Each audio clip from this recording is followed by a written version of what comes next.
The cost of the pandemic has been huge, with the biggest fall in output for 300 years, the necessitated government expenditure of £400 billion.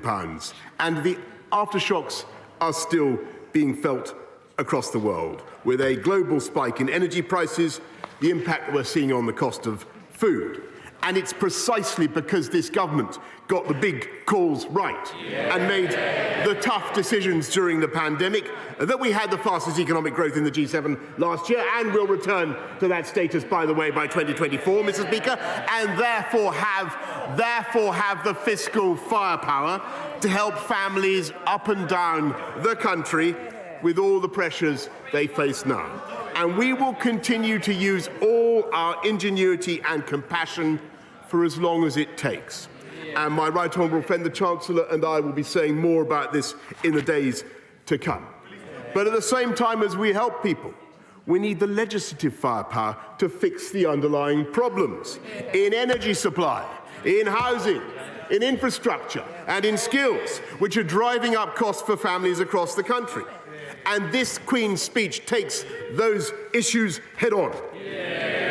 And above all, we're tackling the economic challenges with the best solution of all, and that's an ever-growing number of high-wage, high-skill jobs, Mr. Speaker. Jobs, jobs, jobs. During the pandemic, this government worked night and day at extraordinary speed to protect lives and livelihoods across our whole United Kingdom, whether by injecting £400 billion of direct support for the economy and supporting jobs through our world-leading furlough scheme, becoming the first country in the world to administer an approved COVID vaccine, or by delivering the largest testing programme and the fastest vaccine booster campaign in Europe, all of which allowed us to retain one of the most open economies and societies across the continent, which we wouldn't have done, by the way, if you listened to my party office, with the fastest growth in the G7 last year. Now we will bring that same urgency, impatience and determination to deliver on our mission of getting our country back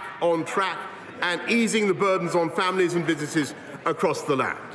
That's why we've already committed £9.1 billion to assist with energy costs alone. We're giving back £150 to people in their council tax, cutting fuel duty, increasing the warm homes discount, increasing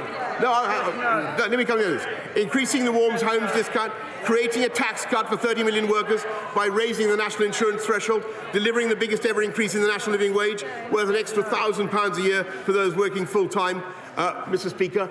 But however great our compassion and ingenuity, we cannot simply spend our way out of this problem. We need to grow out of this problem by creating hundreds of thousands of new high-wage, high-skill jobs across the country.